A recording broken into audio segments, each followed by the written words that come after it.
Hi! I've been 7 months without toothpaste. And I mean it, it's real. I want to share my experience with you. I know what you're thinking. Not toothpaste, he lost his teeth. Yeah, not really.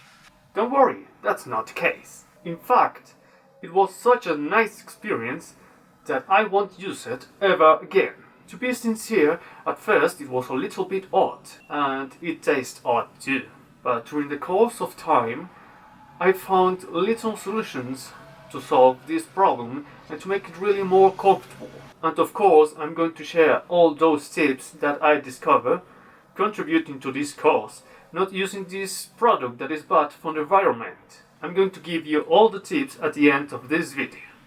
It all started by reading about the chemistry of the toothpaste. It seems that the brands have been telling us that we need their product because it protects the wholeness of the teeth. I realized that toothpaste doesn't really protect against what's really the cause of teeth decay. The only way to remove these residues is by mechanic action.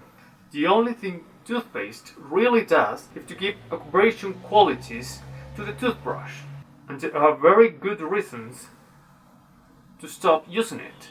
But the truth is that you only really need a toothbrush. And I have 7 months of proof of that. Toothpaste really tastes better, and that's the reason why you are using it, but not because it's not really good for you.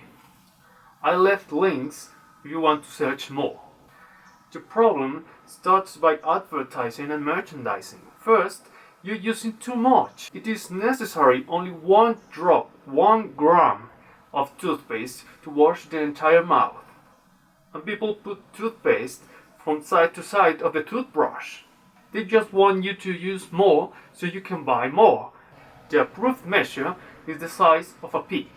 For example, one of those practical issues is that too much foam may allow you to lose the track of the places that you really want to clean. Now, the most important reasons, the toxicity it implies from the environment. Why use something poisonous that you don't really need? Fluoride is poisonous in high quantities. If you swallow a large amount of it, side effects may include stomachache, intestinal blockage, convulsions, diarrhea, difficulty breathing, drooling, shocks, tremors, weakness, vomiting, and heart attack. It's also toxic for dogs. And I'm not kidding, it might kill your dog. Some important information to consider for this decision are the ingredients of the toothpaste. Pyrophosphate. This is an ingredient that removes oxygen from the water.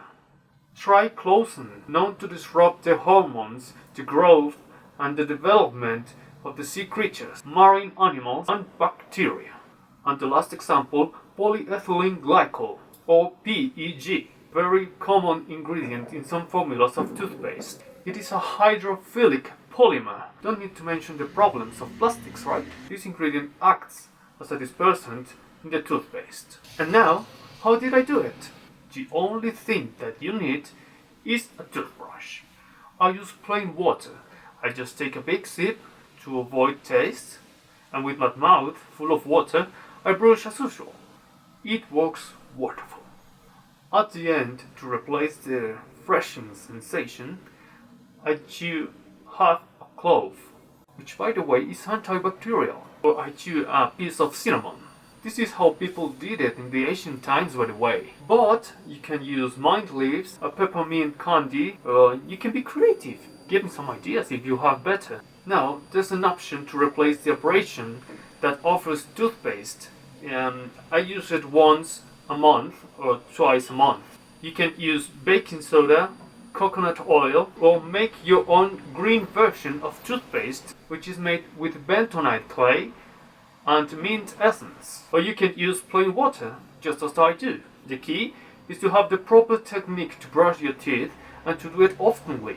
One last thing, you can get a bamboo toothbrush, which is a very good option to avoid plastic. And don't believe the lies of brands telling you otherwise. It's a very easy way to contribute to the environment.